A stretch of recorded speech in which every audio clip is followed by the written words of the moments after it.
Hey guys, this is Camfrey15 and I'm back at it with another video for you guys. And I'm back to talk more Superman and Lois. I know I didn't do a review of Superman and Lois episode 13. I think the reason why I think I can't remember because it's been so long. I think the reason why I didn't do episode 13 review of Superman and Lois was because at the time I was actually in Vegas. Now I saw the episode in my hotel room in Las Vegas at that time, but I was out, minding my own business in Vegas, so I didn't really do anything and no reviews or anything, so I couldn't do much of anything. But that's why there was no episode 13 review, but that episode was freaking crazy. Anyways, this episode was even crazier because next week we're going to get to obviously the season finale, which looks like it's going to be freaking great. Okay, sorry for that abrupt cut. I was seeing something that I needed to go say on something. But other than that, so let's talk about this episode of Superman and Lois because my God, this was freaking crazy. Now, after 3 weeks after Edge had last attacked, we find out that John is building weapons or helping John Henry Irons build some weapons. Even though Lois and Clark are like, I don't think you should be doing that because you need to be a kid and stuff like that. So yeah. Now we also see that Lana also has an open house because they're thinking about moving. Also, we see that the businesses in Smallville are quickly being going out of business because there's no money being made and everything. Now, we see that the DOD is being blamed in the paper for staying in Smallville because people are like, why are you still here when Edge is gone and stuff like that?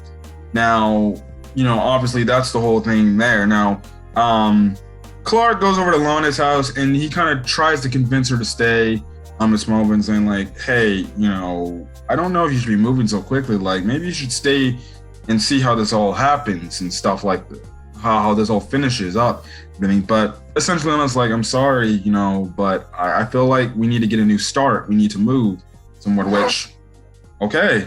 Yeah. So next up, we see John talking to Irons, and Irons kind of tells him like, bruh, just scram, go do kid stuff. Like, go be a kid. You don't need to worry about doing this hero stuff and trying to be a superhero and stuff like that. So, yeah.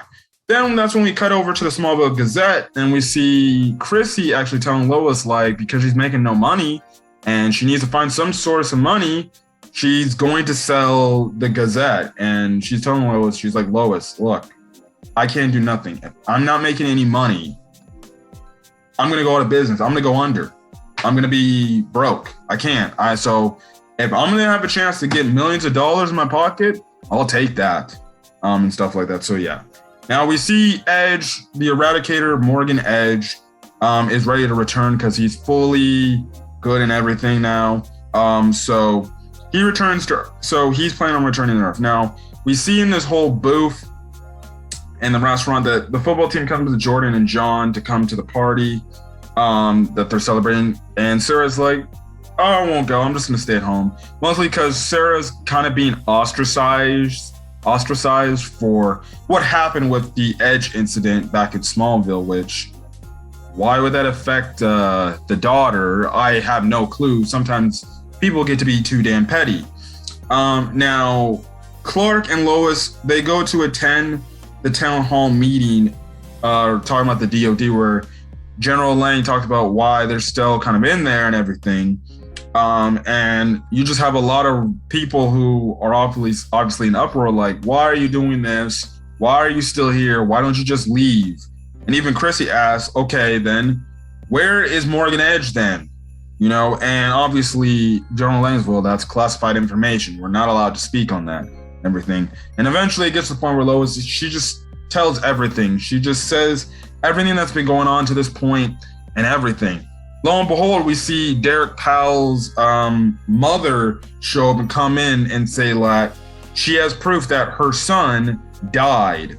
Now, before we get back to that, and the whole thing is the fact that she comes up and she's like, tell me what happened to my son? Tell me what Morgan Edge did to him, or what was he doing to him, and stuff like that. And obviously, John Elaine's like, I'm sorry, but we can't speak that information. And she's like, why not? Just tell me right now, please.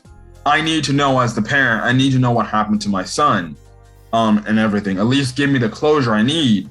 But we see that Morgan Edge freed Leslie Lar from the DOD, and eventually they have to go leave to take care of that situation and everything. Now we see Kyle kind of pack up his gear from the fire department, because he's thinking he's gonna move. And one of his co-workers essentially thinks that that maybe he's kind of rushing his decision of leaving Smallville. But we later find out that eventually he gets the job to go to a new fire department in a different city that's 2 hours away from Smallville. And we kind of see how Sarah's kind of pissed off at that and everything. So yeah. Again, like I was saying, what happens next after Edge frees Leslie Lar? Edge is in Metropolis, and Irons and Superman get there. Get there, and essentially they try to calm down them and say, listen, we don't need to do this. Let's talk this out. Let's stand down and do this. But Laura's like, oh, Edge, he's not Morgan Edge anymore like he used to be. So then that's when we see more Kryptonians, or people with Kryptonian, I guess, personalities in more humans, and they start attacking Metropolis, and looks awfully similar to what we saw in Jeremy Irons' world. We do cut over to the party. Now, our first General Lang is talking to one of the DOD members. He's like, yo, get in contact with, get on the phone with one of my, with my grandson so I can call him, tell him to go home and everything. So I know where they're at, and everything. But obviously they go over there and they don't see that he's there. Then this will we cut over to Jordan and John, and they're at the obviously at the party. And we see John run into Tegan, the girl that looked like she was into John at first, and then we find out she kind of wants some information to know some things, and John was kind of like, you know what, screw this, turn off. And I'm like watching this I'm watching this and I'm like, do not give in to her. She's even though she's a cute girl, don't give in to her. Do not give in to Tegan. So yeah.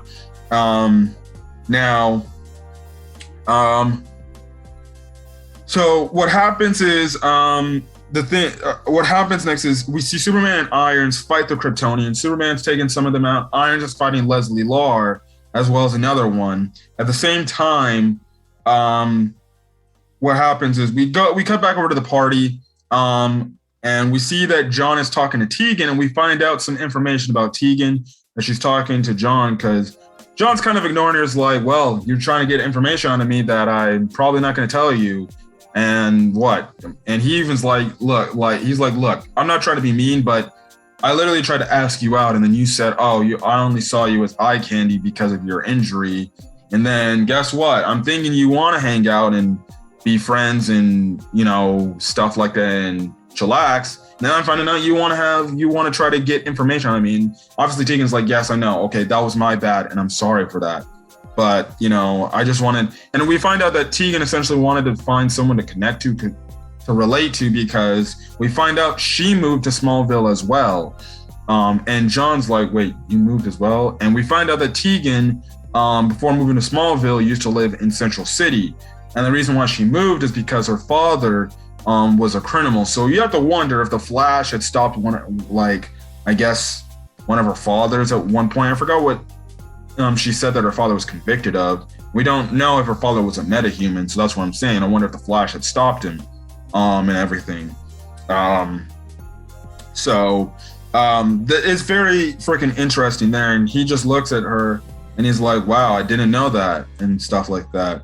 And it seems like their relationship is going to start and it's going to connect, and that's going to be by probably the end of the season / next season.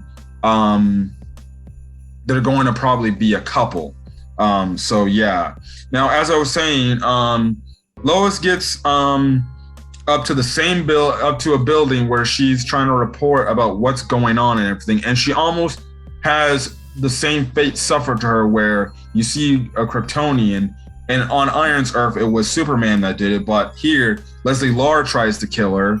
Literally, everybody's watching this live. Even John and Jordan are watching this live on the TV and everything. And Irons is able to get back in connection with his hammer, managed to stop Leslie Lar from doing that and everything. And it's almost the same thing and everything. Now, after that all happens and stuff like that, and to take care of what happened in Metropolis, Lar says that Edge is going to still continue to make more subjects, and we see Morgan Edge, fly in front of Sam, John, Jordan, and Sarah in the car because he went to go pick them up.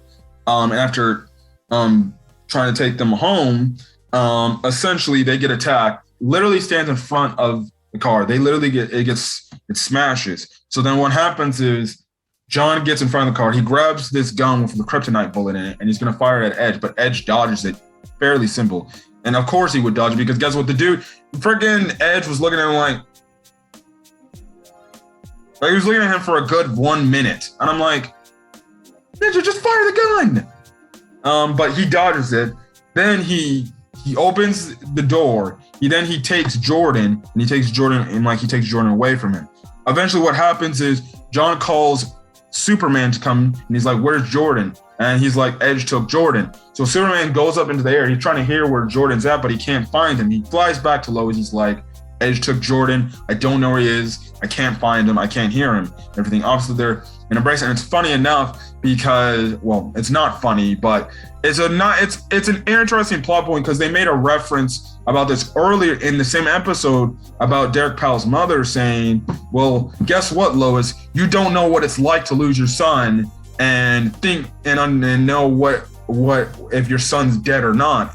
You haven't had that experience in your son dying and having a child who you raised die. And lo and behold, it's something similar to this. Now, Edge puts the personality of Edge's father into Jordan, and now Jordan is possessed by Edge's father, which is how the episode ends off. So next week will be the season 1 finale of Superman and Lois. And it seems like some crazy stuff is going to happen. And it looks like maybe Jordan could be sacrificing his life to stop Edge. And again, I just made the reference not too long ago of Powell's mother telling Lois, you don't know what it's like to lose a child and have them die.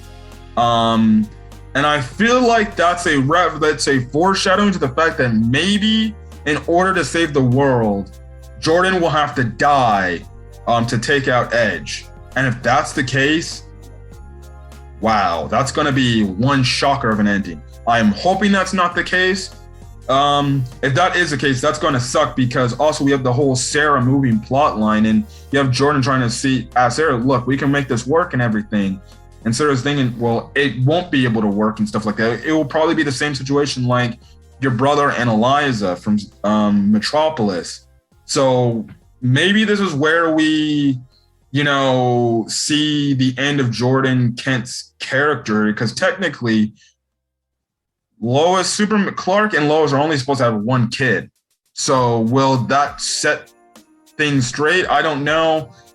I don't think they're going to kill Jordan off. It wouldn't make no sense to, because it's the two brothers, but we'll see what we'll see what is going to happen next week. But this episode was good. Next week will be the season finale of this amazing season of Superman and Lois, and what I call is the best CW DC TV show on the CW. But other than that, guys, if you like the video, leave a like, put in the comment section your thoughts on this week's episode, as well as hit that subscribe button to get more Superman, Lois, and content, as well as any other CW DC content going forward. I'm also reviewing Stargirl, and eventually when Supergirl comes back, that's what we're going to be reviewing. Other than that, guys, I'm going to catch you guys in the next video. Till then, guys, peace.